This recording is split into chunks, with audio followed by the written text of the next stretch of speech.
Esto es el complemento del video anterior que empezó a desarrollar la temática de las prerrogativas parlamentarias. Quiero insistir en el punto de que no es un beneficio individual. Las prerrogativas parlamentarias son diseñadas para proteger la función parlamentaria, es decir, a la institución, no a los individuos. Les había dicho algo muy importante. La inviolabilidad consiste en que no podrá ser ni tiene responsabilidad el parlamentario por votos y opiniones que él ha dado en el ejercicio de su función. Es importante que no depende la evolución constitucional en Venezuela, no circunscribe el ejercicio de la función parlamentaria a la sede del Parlamento. Un parlamentario cumple su función, por ejemplo, cuando declara, cuando se traslada a un estado a investigar, cuando está en un programa de televisión, cuando escribe un artículo. Es decir, el concepto de función parlamentaria ejercida por un diputado es muy amplio, precisamente porque estamos protegiendo la función. En cambio, ya dijimos que la inmunidad en realidad enerva procedimientos. ¿Qué significa enervar procedimientos? Los paraliza momentáneamente mientras él tiene la condición de parlamentario. De manera que esa norma que indica no podrá ser arrestado, detenido, confinado, sometido a juicio o en forma alguna coartado en el ejercicio de la función, se refiere a que mientras él es parlamentario no se pueden practicar procesos contra él. Sin embargo, la Constitución es sabia y además la institución siempre ha sido así. En el caso que un parlamentario cometa delito, las constituciones anteriores venezolanas tenían un término, allanamiento de la inmunidad. ¿Qué era el allanamiento de la inmunidad parlamentaria? Ante la Constitución de 1999, para poder enjuiciar a un parlamentario que era detenido, que era de alguna forma sorprendido cometiendo un delito, había dos mecanismos. El primer mecanismo era cuando él era sorprendido infragante, es decir, en la comisión, en el acto mismo de la comisión del delito. En ese caso, la autoridad policial hacía una detención domiciliaria, es decir, llevaba al parlamentario a su propio domicilio y notificaba a la Cámara de Pertenencia. Recuerden ustedes que bajo el régimen de la Constitución de 1961 y desde el año 1864 en Venezuela las cámaras eran bicamerales, es decir, había dos cámaras, una cámara baja que representaba al pueblo y otra que era la Cámara Federal que se llamaba Senado. Entonces, si él era un senador o si era un diputado, se le comunicaba a la Cámara. ¿Y la Cámara qué hacía? La Cámara analizaba los hechos y no juzgaba, porque ¿a quién le corresponde juzgar a un parlamentario por la comisión de un delito? No es a su Cámara, es a los tribunales competentes. Lo que valoraba y tenía que valorar la Cámara es si había persecución política.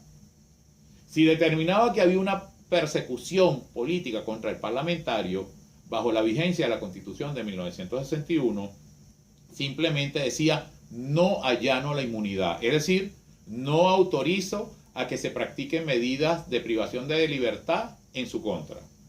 Ahora, si estimaba que no había ningún tipo de persecución, entonces allanaba la inmunidad. Simplemente levantaba la inmunidad y cualquier tribunal podía practicar las medidas. Cuando se sorprendía, bajo el régimen de la Constitución de 1961 se hablaba de dos elementos, en flagrante delito y el delito tenía que ser grave, entonces la autoridad policial sí lo sometía a arresto domiciliario y notificaba a la Cámara que era la que decía sí, ahora sí, se puede, o no, fue una arbitrariedad. Pero con la Constitución de 1999 cambió todo el sistema. Con la Constitución de 1999 se da un diseño no solamente para los parlamentarios, sino para los altos funcionarios, dentro de los cuales se inscribe, por ejemplo, el presidente de la República, los ministros, los titulares de los órganos de los poderes públicos y en este caso particular los parlamentarios. En consecuencia, para poder intentar y abrir y proseguir un procedimiento contra un parlamentario, tiene previamente que darse un pronunciamiento. Ese pronunciamiento le corresponde a la sala plena del Tribunal Supremo de Justicia. Y esa sala plena del Tribunal Supremo de Justicia hace el antejuicio de mérito. Determina si hay elementos de convicción suficientes para estimar que el parlamentario está involucrado en el delito. Si dice que si hay elementos, es decir, si declara con lugar la solicitud de antejuicio, entonces ese individuo va a ser juzgado por los tribunales. Ahora, fíjense ustedes, la conceptualización de juzgado por los tribunales depende del tipo de delito.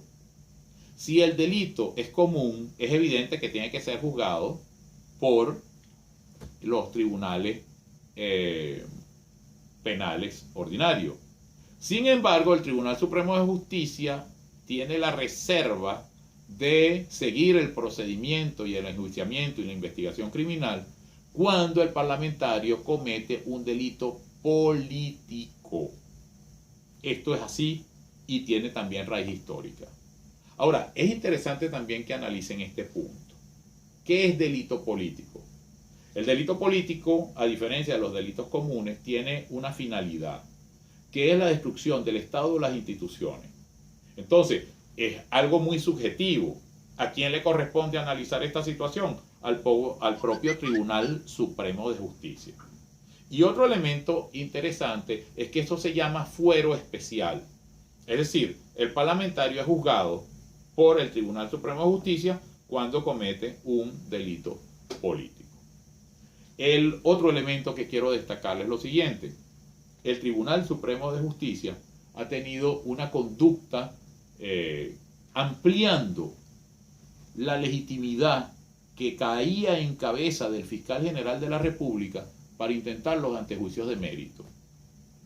En virtud de un caso precisamente que tuve yo en el Tribunal Supremo de Justicia, en el que intenté acciones contra el fiscal general de la República y contra el presidente de la República en ese momento histórico por la comisión de delitos, la Sala Constitucional indicó que aun cuando la capacidad de intentar antejuicio de mérito era en principio de la exclusiva titularidad del fiscal general de la República, cuando la víctima es la que está accionando, tiene la capacidad de intentar el antejuicio de mérito.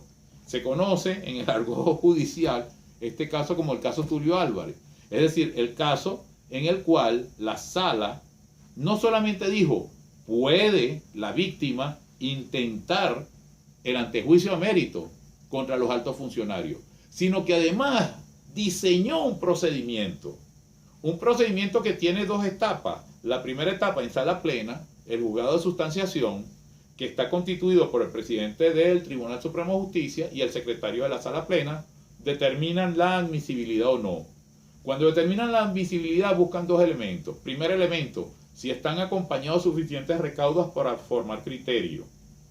Es decir, para determinar si ese individuo se pudo haber cometido el delito. Y lo segundo, la legitimidad para actuar. Y si no admite el juzgado de sustanciación, la persona que está intentando el mecanismo puede apelar a la sala plena. Y la sala plena, en definitiva, es la que decide. Este es el caso Tulio Álvarez y es un complemento de las normativas que regulan el antejuicio de mérito como institución procesal novedosa en el sistema constitucional venezolano.